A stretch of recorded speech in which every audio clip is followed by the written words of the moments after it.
He had one rule. Just one. Don't be noticed. Caelum Ardent had lived by that rule every single day for the past 11 years. He woke up before the streets got loud. He took the back entrance of every building. He wore colors that didn't ask for a second glance: navy, gray, black. Colors that said nothing. Colors that disappeared. He communicated through a small olive-green notebook he kept in his left breast pocket. 3 words. Sometimes 5. Always enough. People called it strange. He called it survival. His job as a mural illustrator for a non-profit art foundation paid quiet, steady money. Nobody asked him to speak at meetings. Nobody expected speeches at gallery showings. He existed in the margins of the city like a brushstroke on wet concrete. Present, but only if you looked long enough. Most people didn't look. That was the point. But that morning, that ordinary Tuesday morning in downtown Seattle, Caelum made one small decision. He chose to go to the bank in person. Not online. Not through the app. In person. Because the deposit was large, and the app had flagged it for branch verification, and he just wanted to get it done before noon so he could be back in his studio before the afternoon light shifted. He wasn't afraid of the bank. He was afraid of being seen. What happened next changed everything. Because when the manager's hand came down across Caelum's face, hard, loud, fast, and the entire lobby went cold with shock, someone stood up. From the far corner of the waiting area. Slow, deliberate, and Caelum's blood stopped moving. Because he already knew, without turning around, exactly who that person was. The one man in the world Caelum had worked hardest to keep far away from days like this. The envelope sat on Caelum's kitchen counter at 6:47 in the morning. Thick, cream-colored. The kind that came from galleries that used real paper and real wax seals and expected you to feel something when you opened them. Inside was a check from the Meridian Foundation, a nonprofit that commissioned large-scale public murals across the Pacific Northwest. Caelum had spent 4 months on the last piece. A 60-foot wall in the Beacon Hill neighborhood. Shades of copper and deep blue. Children playing in a city that didn't yet exist but should have. The check was for $48,000. He stared at it for a long time. Hi viewers, have you ever felt like the moment you finally got something good, the world immediately set up a trap right after it? Drop a yes or no in the comments. Because Caelum's morning was about to prove exactly that. The app had flagged the deposit. Too large for mobile processing without a branch override. Which meant Caelum had to go inside. In person. Into a place full of people who would look at him. Ask him things. Expect responses that came out of a mouth instead of a notebook. He stood in front of his bathroom mirror for 6 minutes longer than usual. Not out of vanity. Out of preparation. He practiced what he would write. Deposit, please. Here is my ID. Yes, these are valid. Thank you. For sentences. Clean. Efficient. Nothing that invited follow-up questions. He pulled on a navy sweater. The thick cable-knit one that made him look more solid than he felt. Dark slacks, brown leather boots. Simple. Nothing flashy. Nothing that said, look here. His studio apartment was small. 1 room for sleeping, 1 for painting. The walls were covered in reference sketches and color studies. Empty paint tubes on the floor beside the radiator. A half-eaten granola bar on the edge of the drafting table that had been there since Wednesday. Nobody visited. That was also the point. He locked the door behind him at 7:15. Took the side stairwell. Avoided the lobby where Mr. Delacroix from 4B always tried to have full conversations about property values. Exited through the alley. Walked 3 blocks east. The city was just starting to wake up. Construction noise 2 streets over. A food cart opening its window. Someone arguing on a phone in front of a coffee shop, gesturing at nothing, or maybe at everything. Caelum watched all of it the way he always watched things. Carefully, quietly, from a distance that felt safe. Halcyon Federal Bank occupied the corner of 5th and Union. Glass front. Polished floors. The kind of bank that put motivational phrases on its walls in large sans serif letters. Things like your future starts here and we grow together. Caelum had always found those phrases exhausting. The line inside was already long. 8 people ahead of him. He took his place at the back, adjusted the strap of his bag, pulled out his notebook and held it loosely at his side, uncapped pen ready. He kept his eyes on the floor, not because he was ashamed, because the floor never looked back. The fluorescent lights hummed overhead in that particular frequency that meant they needed replacing. Someone behind the counter was on the phone, laughing too loudly. The man 2 spots ahead in line kept checking his watch and sighing like the sighing would speed things up. Caelum breathed through it. Slow in, slow out. He was almost to the front of the line when he became aware of something else. A scent, just at the edge of his senses. Distant, barely there. The way a storm feels before the clouds gather. Not rain yet, just pressure. A shift in the air. He told himself it was nothing. The man ahead of him finished and stepped away. Caelum moved forward, placed his envelope on the counter, slid the deposit slip forward, looked up. The man behind the counter was wearing a green suit. Expensive cut, cheap expression. His nameplate read, Brenrick Vale, branch manager. Brenrick looked at the slip the way people look at things they've already decided to dismiss. He didn't say hello. He said, "What's this supposed to be?" Caelum wrote in his notebook without hesitation. "Deposit, please." Brenrick stared at the notebook, then at Caelum, then at the notebook again. "You can't talk." Caelum shook his head. "Once, even." And something behind Brenrick Vale's eyes shifted. Not curiosity, not concern. Something older than either of those things. Something that recognized the quiet of a person who couldn't fight back out loud, and decided to test it. Caelum felt the air in the bank shift. The scent again, stronger now, cold and sharp, like the edge of a blade left out in winter air. Close enough that it had to be inside the building. His hand tightened around the pen. "Please, not today." But Brenrick was already leaning forward across the counter. "People like you," he said, just low enough that only Caelum could hear it clearly, "shouldn't be handling money like this." Caelum's jaw set, and then Brenrick Vale raised his hand. The slap landed before Caelum's brain could process it was coming. Sound first, sharp, flat, loud, like a book dropped on a tile floor. Then the sting. Heat blooming across his left cheek in a wave that moved up into his temple and down toward his jaw. His notebook hit the polished floor. The pen skidded 2 feet away. Caelum's hand shot out to the counter's edge. Not to fall, just to stay upright, just to stay present. The bank went silent. Not the comfortable silence of a slow morning. The silence of a room that had just watched something wrong happen and hadn't yet decided what to do about it. Caelum straightened. His cheek burned. His eyes watered, just the physical response, the automatic pressure of impact against a nerve cluster. Nothing he was going to let mean something right now. He kept his face still. The way he had taught himself to keep his face still in rooms where showing feeling was dangerous. Brenrick was already talking. Loud now. Performing. "I told you I needed proper documentation. You people come in here with checks nobody can verify, acting confused when someone asks a question. This is a business, not a charity."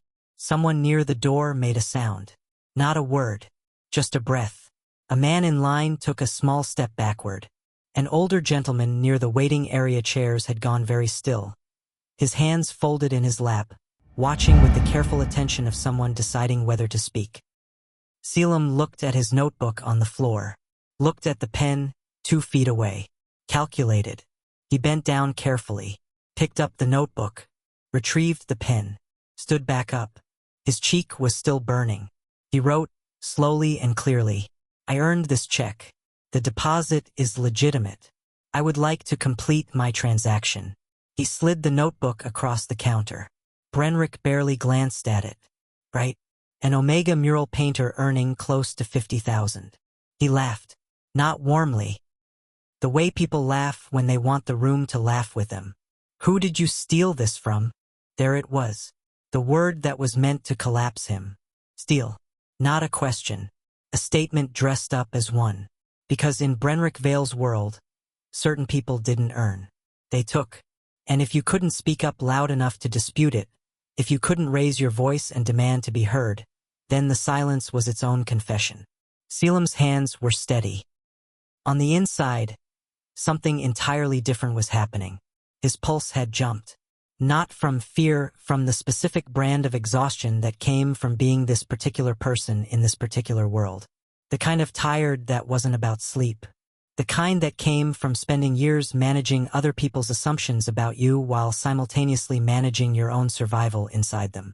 He started writing again, but he stopped, because something had changed. The temperature of the room. It happened in less than 2 seconds.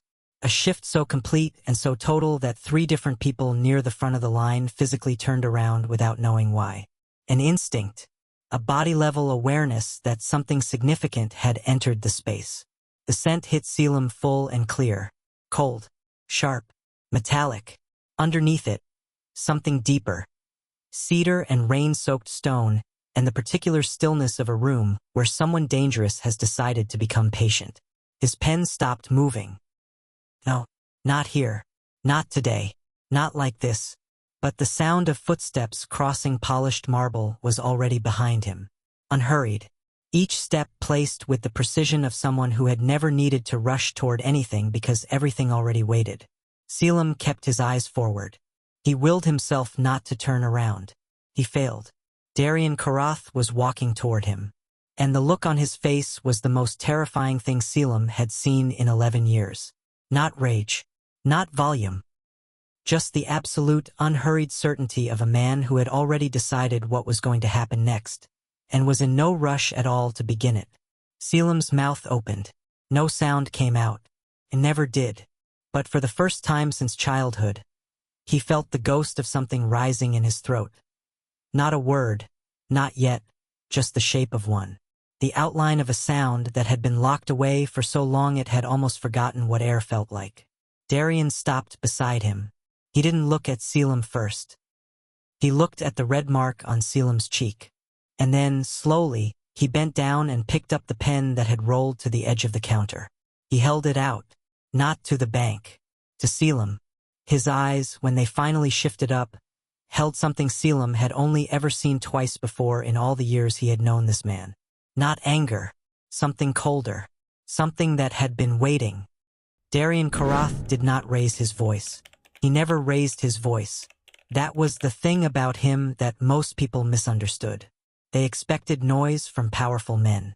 Shouting, a performance of authority, the kind of thing that filled a room and told everyone in it where the power lived. Darian didn't do any of that. He didn't need to. He turned toward Brenrick Vale with the slow, deliberate ease of someone who had all the time in the world and intended to use exactly as much of it as he chose.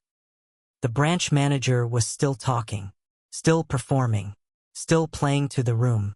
And if you have an issue with how I conduct business here, you are welcome to file a formal complaint at the "Did you just strike my fiancée?" for words, quiet as a door closing.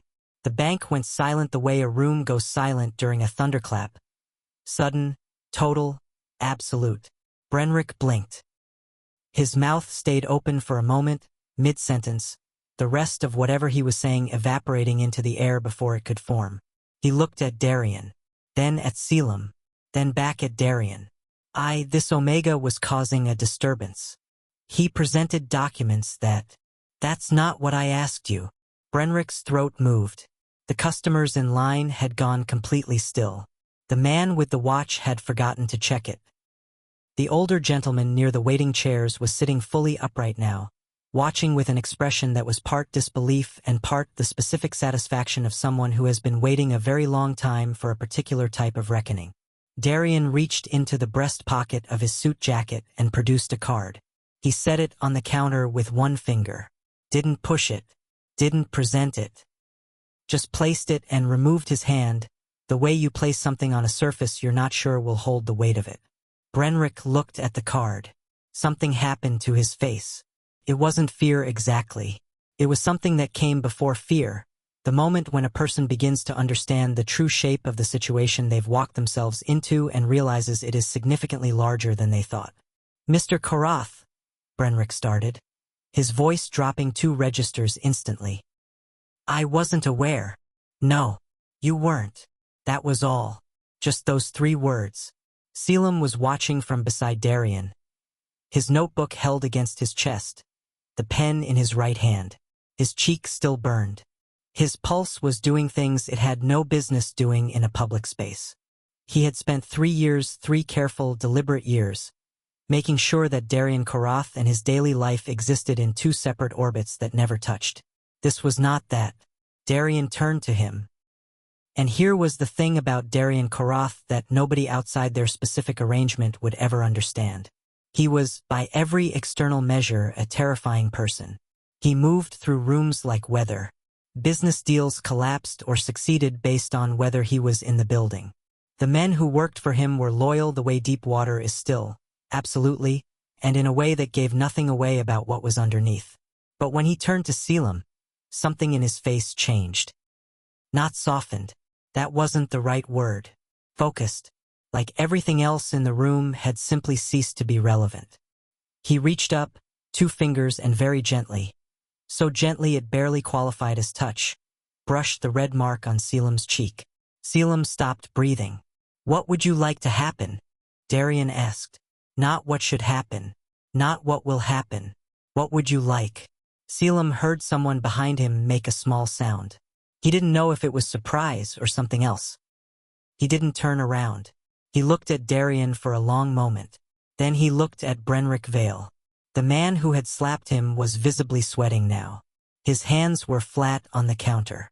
His carefully constructed confidence had come apart at every seam. He was watching Darian the way a person watches a weather system that has just turned in their direction. Caelum opened his notebook. He wrote slowly, deliberately, then turned the notebook toward Darian. The words read, "Let him apologize to everyone in this room that he frightened." Darian read it. His expression didn't change. Not to surprise, not to argument.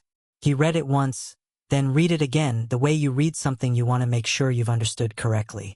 Then, barely, the corner of his mouth moved. Not a smile. Something older than a smile. Brenrick had been reading over the counter. He laughed. Hi. Nervous. The laugh of a man who thinks he has just been handed a way out. Of course. Of course. I apologize to anyone who was made uncomfortable by. Stop. One word. From Darian. Brenrick stopped. Not to me, Darian said. He gestured once. Open hand. Toward the room. To them. And for the first time in what felt like a very long public career of not being held accountable for anything, Brenrick Vale turned to face a room full of customers who had watched him be exactly who he was, and had nowhere left to hide behind the counter. The apology that followed was short. Halting. Real in the way that forced things are sometimes accidentally real. Nobody in the room looked satisfied. Nobody looked triumphant. They just watched. And when it was done, Darian placed one hand on the back of Caelum's shoulder. Not pulling, not directing, just present. And looked toward the counter. Process his deposit, he said. Then he stepped back. Caelum slid his envelope forward again. This time, no one questioned it. But as the teller began processing the transaction, Caelum caught something from the corner of his eye. Darian had stepped away slightly, phone at his ear, speaking in a voice so low it was almost nothing. 1 sentence, maybe 2. Caelum couldn't hear the words, but he saw his assistant, the tall, quiet man who was always 5 steps behind Darian, take out a separate phone and begin typing. Something moved in Caelum's chest.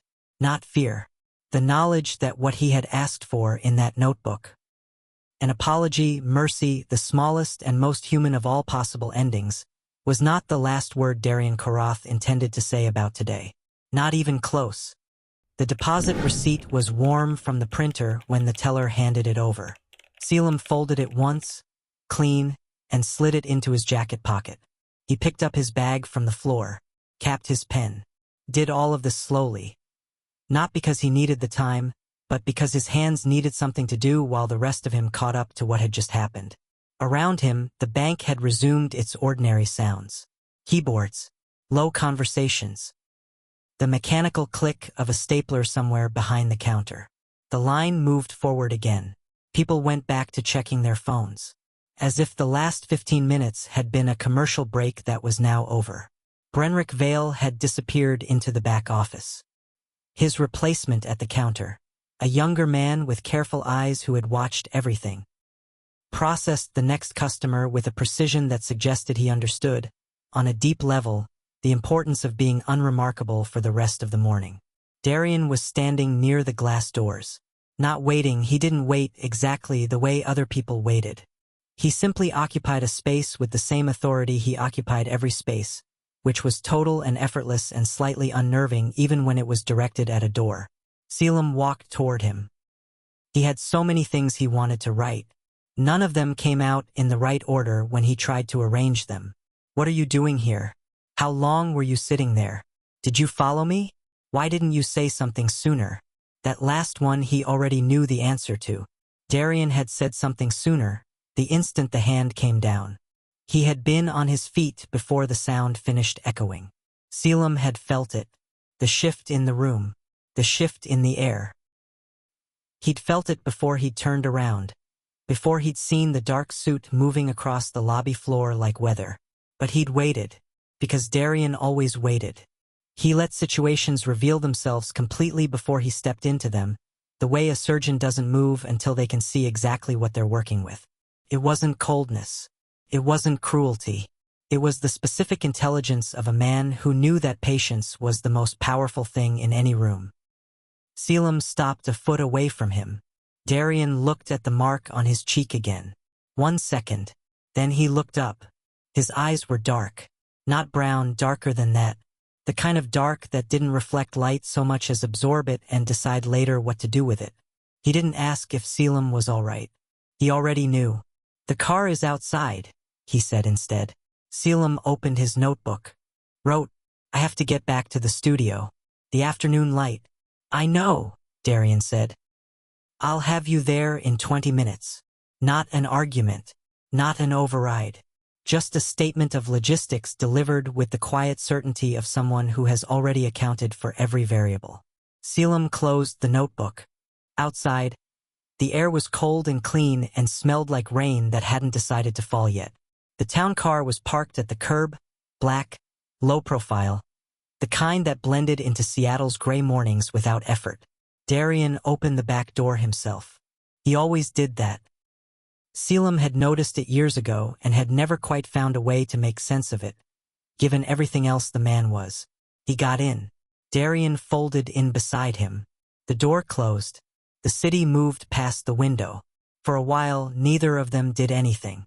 The driver, Aldous, a compact, gray-haired man who had been with Darian for 15 years and had developed the professional skill of being absolutely absent while physically present, navigated through traffic without comment. Caelum's cheek still burned. Less now. Duller. He could feel Darian beside him. Not touching. Just there. The specific gravity of the man, which had always been its own kind of weight. He opened his notebook and wrote, How long were you sitting there before it happened? Darian read it. Long enough. Caelum stared at him. Darian looked back. Even. Caelum wrote, You should have said something sooner. You had it handled.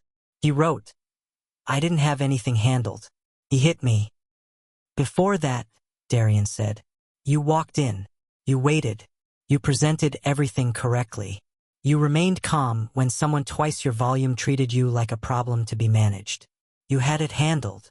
A pause. Until he made a choice I couldn't let stand. Caelum looked at the notebook in his lap. Looked at what he'd written. Looked at Darian. There was something about the way this man said things. Not softly, that wasn't it. Not gently. More like precisely. Like he chose his words the way Caelum chose colors, with the awareness that the wrong one would change the entire picture and the right one would make it something people actually stopped to look at. Caelum wrote, Your assistant was on the phone in there. After. Darian said nothing, which was its own kind of answer. Caelum wrote, What did you do? Still nothing. He looked up from the notebook. Darian was watching the city move past his window. His profile was the same as it always was. Unreadable from certain angles, terrifyingly clear from others. Right now, Caelum was at the angle that was clear. You asked for an apology. Darian said finally, without turning. You got one. That's not what I asked. He wrote it, on paper, because that was how he communicated. But something about seeing his own words on the page made his chest tighten. Darian turned to look at him. No, he said. It isn't. And outside the window, the rain finally decided to fall. Soft at first, then less soft. Caelum watched it streak the glass. He had a feeling that whatever Darian's assistant had been typing in that bank lobby was going to matter a great deal, and that he wasn't going to find out how much for a while. He was right. 3 weeks later, Caelum was standing in front of the Beacon Hill mural when his phone buzzed. He was doing touch-up work on the lower left corner.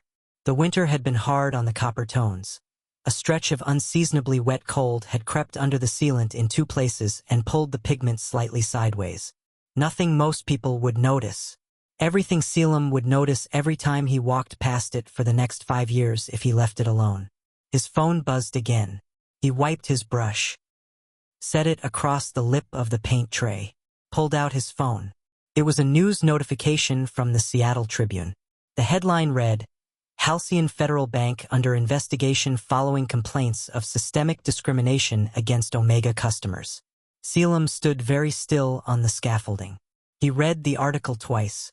A routine compliance review, initiated, according to bank headquarters, following a cluster of customer service complaints, had expanded into a full internal audit when independent investigators discovered patterns of irregularities in how Omega identifying customers had been processed at the Fifth and Union branch over the past 4 years.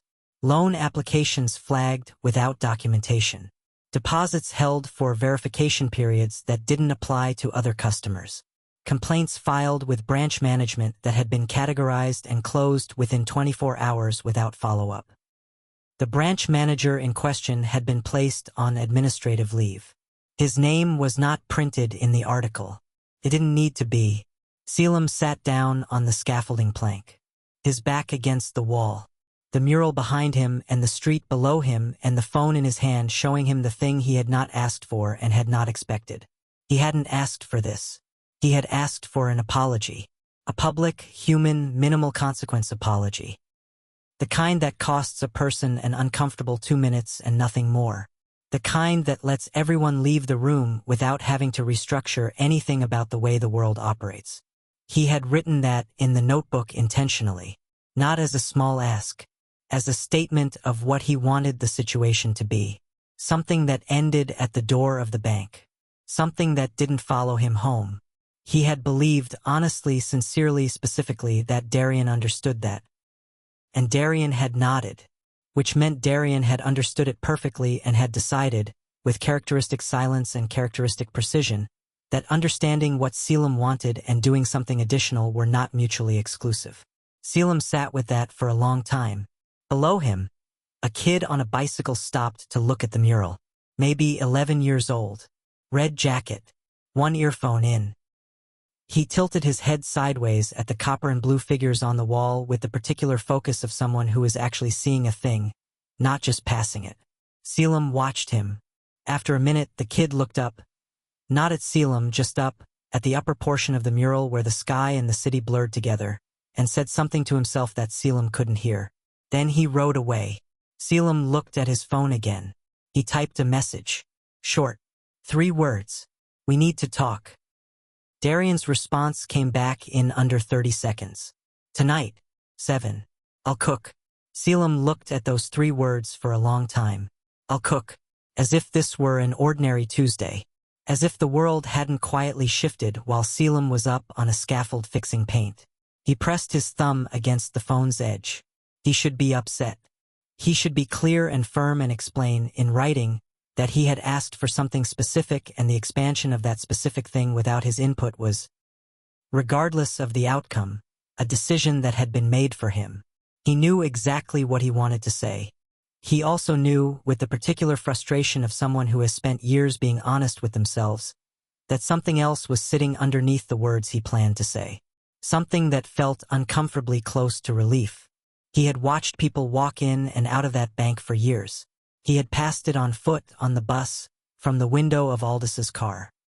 He had never once thought about the invisible math of who got loans and who didn't, who waited longer, whose complaints went nowhere.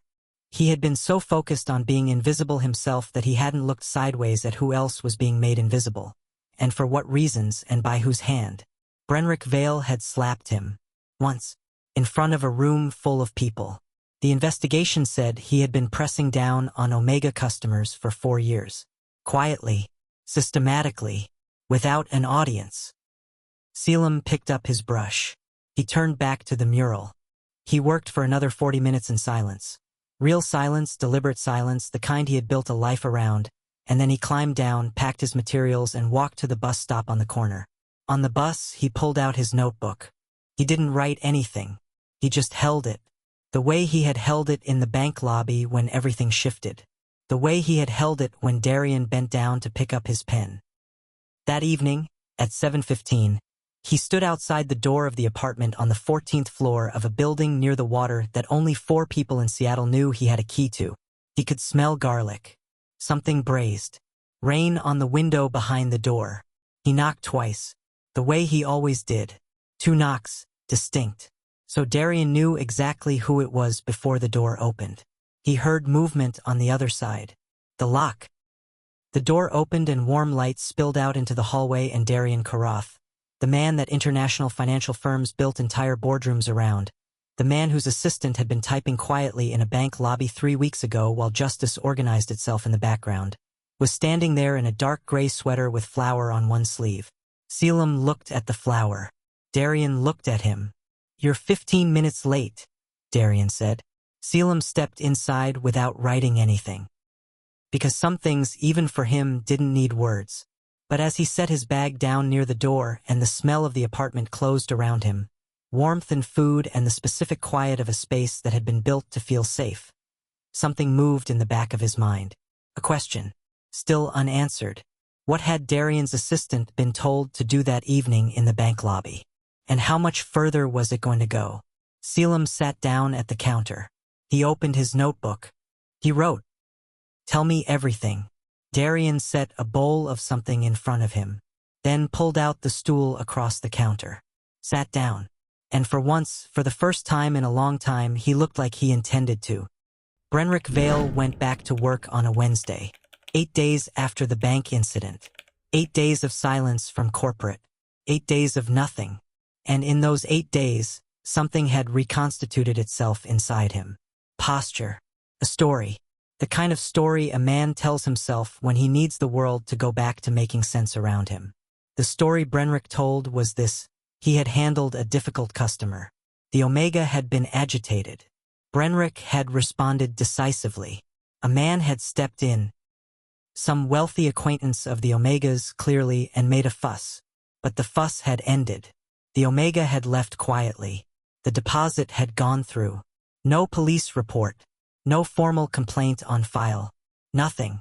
Which meant, in Brenrick's internal accounting, he had won. He came in early that Wednesday. Pressed suit. Fresh coffee from the place on 2nd that charged too much. He greeted the morning staff with the particular energy of someone who has survived something and wants the room to know it.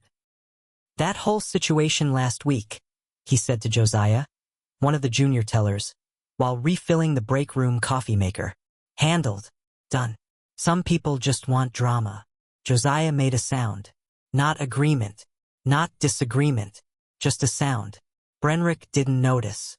He spent the first half of that morning doing what he always did, moving through the branch with the performance of a man in charge, reviewing the teller queue, approving 2 routine transactions, declining a small business loan application from a customer he'd flagged 6 months ago and never revisited. By 11, he was feeling almost normal. By noon, 3 things happened in quick succession. First, a compliance officer from Halcyon Federal's regional headquarters arrived unannounced. His name was Corvinose. He was short, very calm, and carried a laptop bag that looked like it had seen the inside of 100 branch offices. He introduced himself at the front desk, asked for a conference room, and began unpacking without waiting for an answer.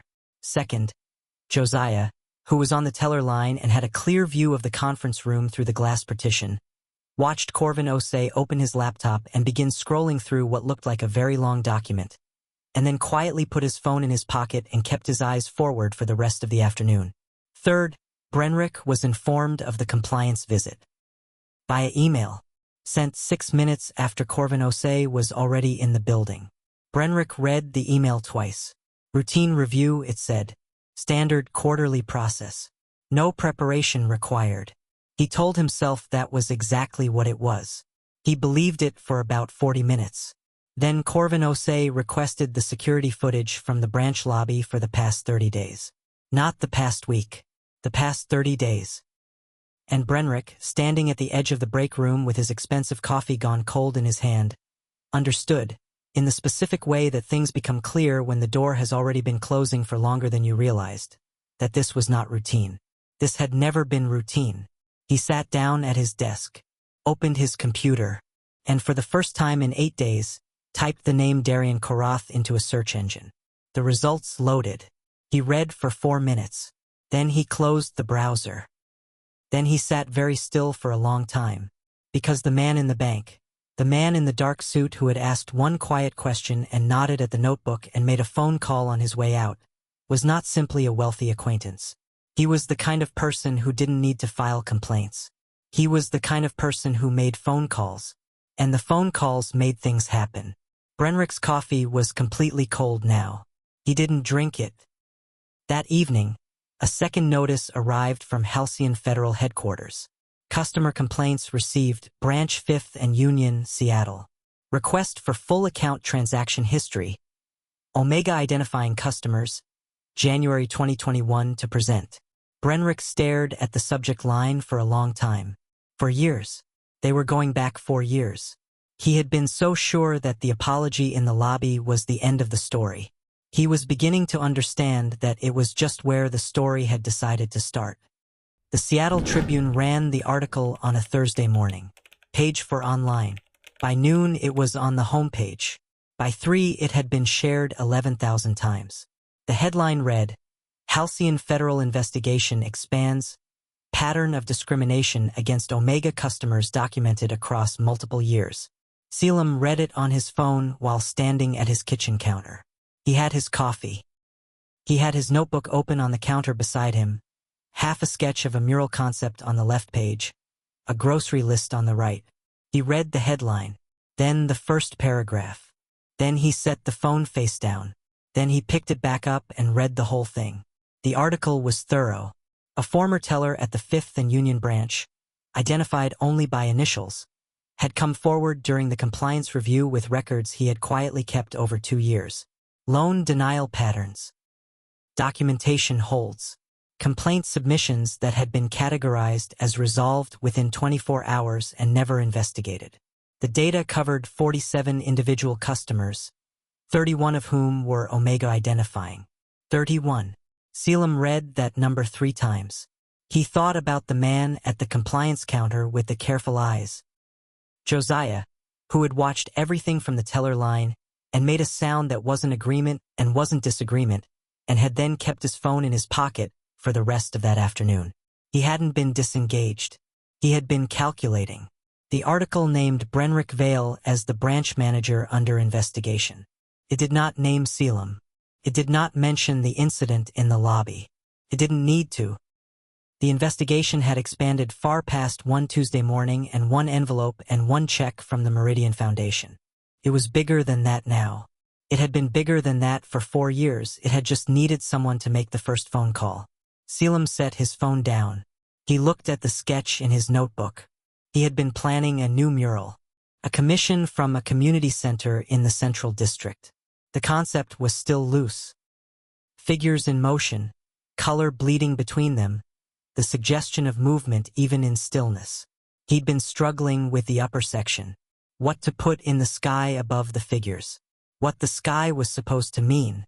He picked up the pencil. He wasn't sure anymore. Because here was what sat in the middle of his chest that Thursday morning, heavy and uncomfortable and not going anywhere. He had not wanted this. Not the scale of it. Not the names. Not the 31 customers and their loan denials and their buried complaints. He had known, sitting on that scaffolding 3 weeks ago reading the first article on his phone, that Darian's phone call had set something in motion that was bigger than a branch review. But knowing a thing in abstract is different from seeing the number 31 on a page. He thought about the people those numbers represented.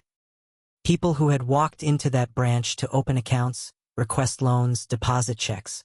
People who had been made to wait longer, made to prove more, made to feel like their paperwork was always slightly more suspect, their income always slightly less believable, their presence in the building always one question away from being called a mistake.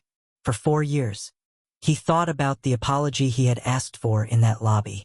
He thought about the notebook entry. Let him apologize to everyone in this room that he frightened. 1 room, 7 people, 1 Tuesday, and he had called that mercy. He sat with that for a long time. The coffee went cold. The sketch stayed unfinished. Outside the window, Seattle was doing what Seattle did in late winter. Gray sky, wet streets, the city moving under it anyway because the city didn't stop for weather. His phone buzzed. Darian. Come over tonight. We should talk. Caelum looked at the message. He wrote back, I know. Then he added, I need to understand why you let it go this far. He sent it. The reply came back in 40 seconds. Darian, because you deserve an explanation, not just a result. Caelum read that twice. Then he put the phone in his pocket and picked up the pencil and looked at the unfinished sky above the figures in his sketch. He still didn't know what to put there. Not yet. But something about the shape of the space felt different than it had an hour ago. He wasn't sure if that was better. He wasn't sure if it was worse. He just knew that tonight, for the first time since the bank, he was going to ask Darian Korrath for the truth he hadn't asked for yet. And he was going to make himself listen to all of it. Even the parts that made his chest hurt. Darian was already talking when Caelum arrived. Not on the phone. Not to his assistant. To himself, not quite, not in words, but in the specific way this man sometimes moved through a space when he was working something out. Standing at the large window that overlooked the water. One hand in his pocket. The other holding nothing. Just looking at the lights on the bay. Caelum closed the door. Darian heard it and turned. Something in his expression was different tonight. Not softer. That still wasn't the right word for this man. But more visible. Less managed. The way a person looks when they've decided, ahead of your arrival, that they're going to say something real. There was food on the counter again. A low light over the kitchen. Rain on the glass. Caelum didn't sit down. He opened his notebook. He wrote, Why 31 people? Why 4 years of records? I asked for an apology. 1 man. 1 lobby. He turned the notebook toward Darian. Darian, read it. He was quiet for a moment. Not evasive quiet. Thinking quiet. The difference was in the eyes. He was still looking at the words, not away from them. Sit down, he said. Not an order. Something close to a request. Caelum sat. Darian moved to the other side of the counter. Didn't sit. Stayed standing. His hands folded on the edge of the stone surface. I grew up in Tacoma, he said. My father was an Omega. He was a contractor. Good at his work, better than most of the people who hired him. But he spent 20 years trying to get a business loan from 3 different banks in that city, and not one of them ever approved it. He stopped, just for a second. He had the credit. He had the revenue history. He had letters from his clients. He had everything they asked for and then a few extra things they didn't ask for, because he knew they'd find something to question. And every time, every single time, there was a reason. Documentation issue. Review period. Risk assessment pending. Something. Caelum was very still. He died when I was 22, Darian said. Still renting tools.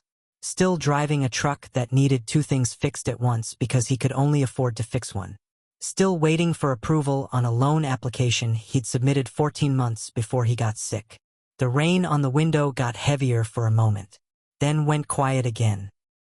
I built what I built, Darian continued, because I needed to be in a position where no one could do that to someone I cared about. Not to my people. Not again. He looked at Caelum directly. And then I met you, and you are the most deliberate person I have ever known. You choose every single thing. Your clothes, your routes, the exact words you write in that notebook. Everything is chosen. Caelum didn't move. So when you wrote "Let him apologize," I knew exactly what you were doing. You were choosing mercy, and I honored that. He apologized, in front of that room, because you asked for it. He paused. But Brenrick Vale wasn't the problem. He was just the most recent face of it. And I know that because I've seen that face in 14 cities over 25 years. It wears different suits and works at different counters and signs different names on documents. And every time it's in a room with someone like my father or like you, it uses the same tools. Silence. Delay. The institutional assumption that certain people are suspects first and customers never. Caelum picked up his pen. He wrote, "You should have told me." Darian, read it. "Yes," he said. "I should have." That was it. No argument. No defense. Just, yes. Caelum looked at those two words on the page. He wrote, "Do you know how it feels to find out that something you chose, something I chose carefully, got taken further than I meant it?" Darian, read it. "Yes," he said again. "It feels like your agency was taken, even if the outcome was good, even if the outcome helped people. That part of it, that's on me." Caelum stared at him, because this was the thing that people outside their arrangement never understood. Darian Korrath, the man that boardrooms reorganized themselves around, was capable of sitting across from someone and saying, "Yes, I was wrong," and meaning it. Not as strategy, not as damage control. As the simple acknowledgement of a man who believed accountability was not only for the people he was holding it over. Caelum wrote slowly. He wrote, "Your father deserved better." Darian looked at the words for a long time. Something moved across his face. Not grief exactly. Not relief. The specific expression of someone who has been carrying a thing alone for so long that being seen with it still feels unfamiliar. "He did," Darian said quietly. They sat with that. Just the rain. Just the low light. Then Caelum turned to a new page in his notebook and wrote something he hadn't planned to write. He wrote, "I'm not angry at what you did. I'm angry that I didn't know why. Those are different things." Darian, read it.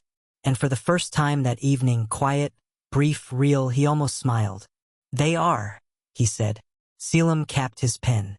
Outside, the rain made its sound against the glass. Neither of them said anything else for a while.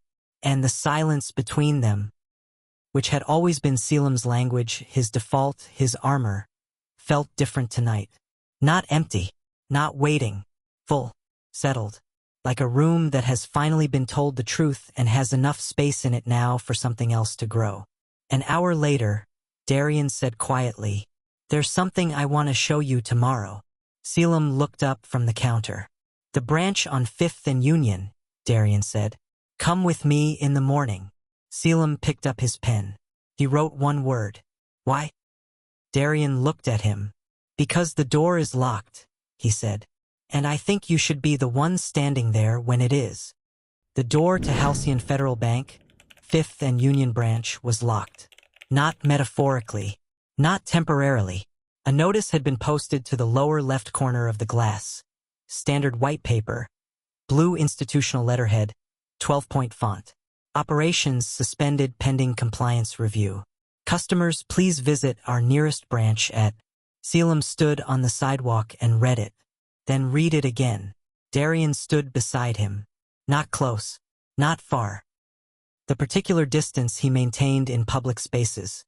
Present, watchful, separate enough to give Caelum room. It was early morning. The street was gray and mostly empty. A food cart 2 blocks down was just opening its window.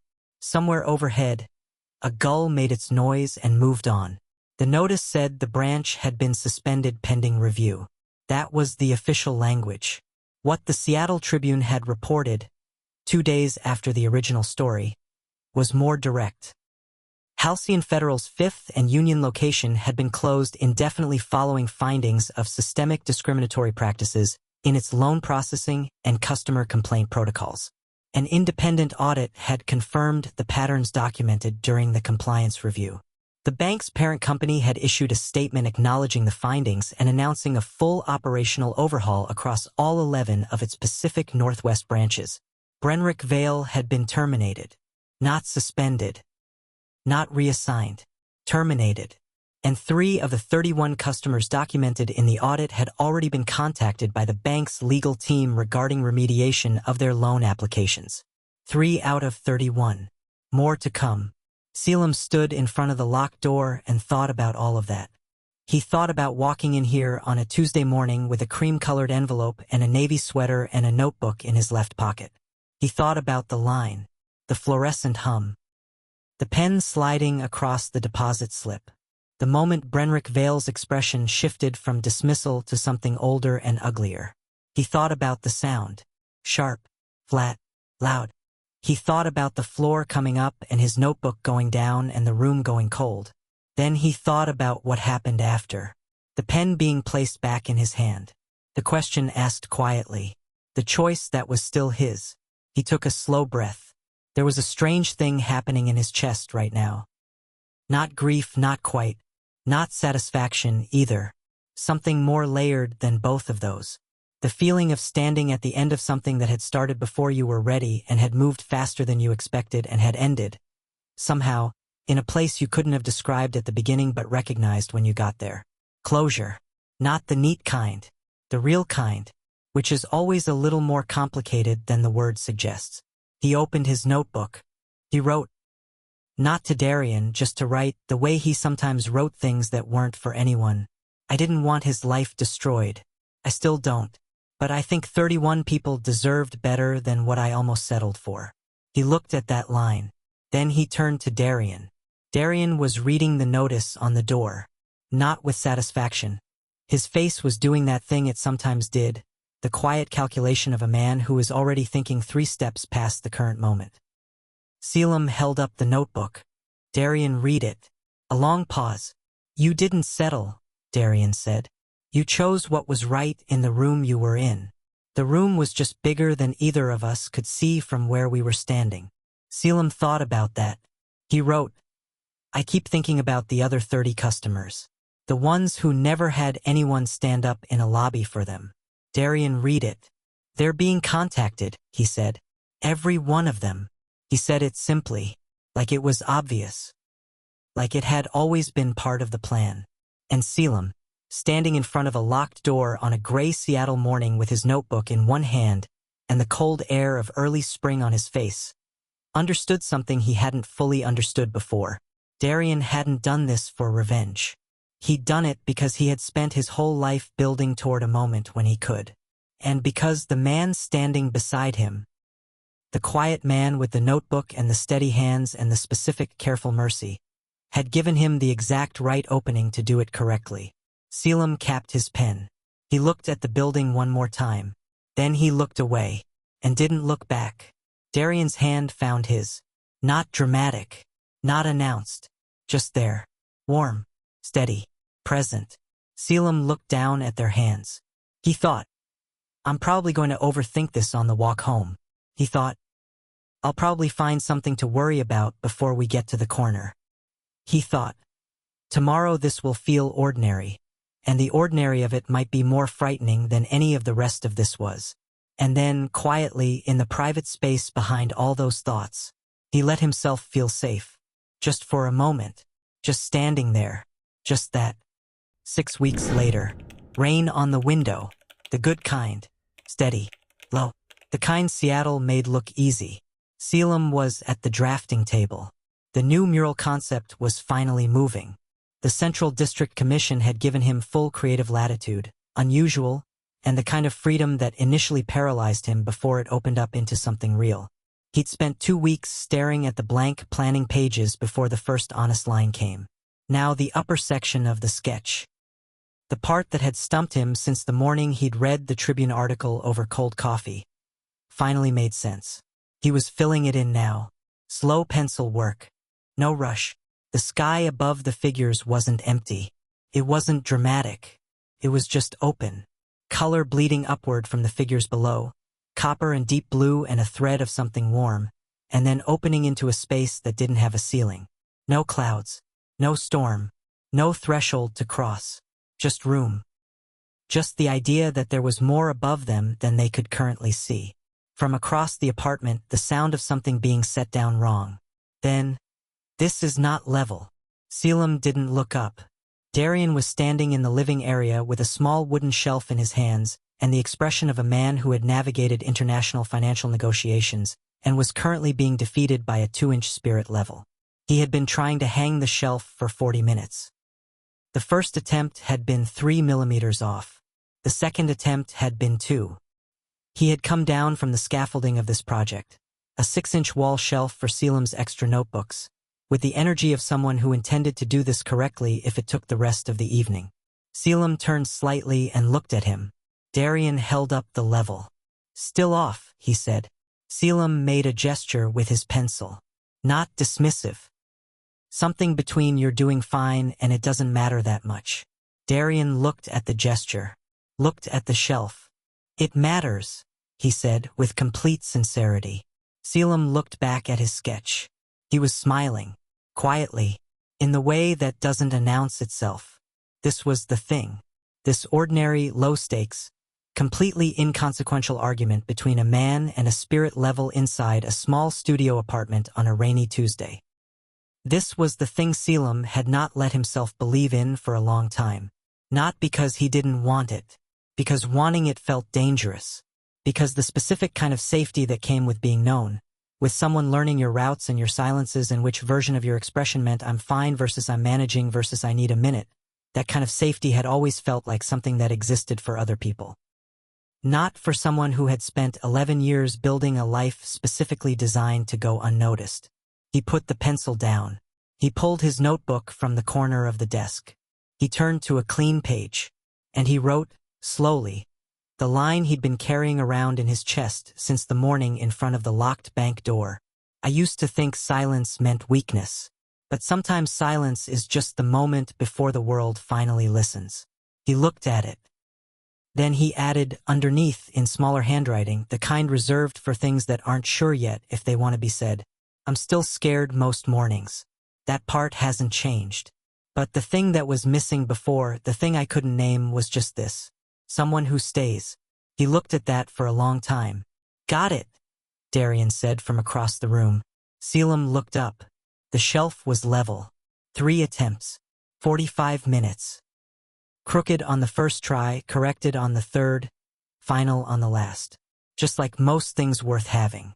Darian stepped back and examined it. Arms crossed. Head tilted slightly. The same expression he used in every boardroom of every building he had ever walked into. Except right now it was aimed at a 6-inch wooden shelf in a studio apartment. He seemed satisfied. He walked back toward the kitchen.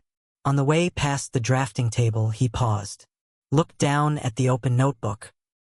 At the 2 lines Caelum had just written. He read them. He didn't say anything. He placed one hand, briefly, on the back of Caelum's chair. Then kept walking. Caelum looked at the notebook. Looked at the rain on the window. Looked at the sketch, the open sky above the figures, the space without a ceiling, the idea that there was always more above than you could currently see. He picked up the pencil. He kept working. And somewhere between the rain and the low light and the sound of Darian moving around the kitchen with the specific unhurried certainty of a man who had nowhere else to be, Caelum Ardent let himself think a thought he had never let himself finish before. He thought, maybe this is what it looks like. Not perfect. Not fixed.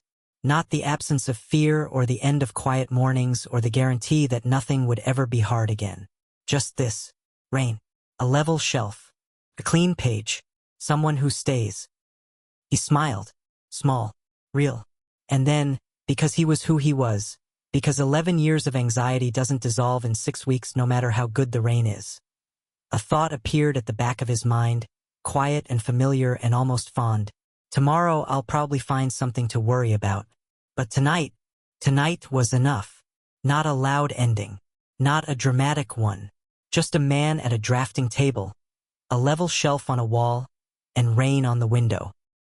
The kind of ending that only hits you fully when you realize this is exactly what they were fighting for all along. Not power. Not revenge. Just the right to exist quietly and to be seen. If this story moved you, if any part of it felt familiar, or gave you something you needed today, please share it. Leave a comment below with the moment that hit you hardest. Was it the lobby, the notebook, the 31? Tell us. Your words in this comment section are going to matter to someone who hasn't found this story yet. And if you want to be here when the next story drops, subscribe right now and turn on the notification bell. Every story on this channel is built around real human emotion, real stakes, and the kind of characters who stay with you. You don't want to miss what's coming next. This community exists because of you. Thank you for watching. Thank you for listening. And thank you for being the kind of person who stays until the last page. The next story is already waiting.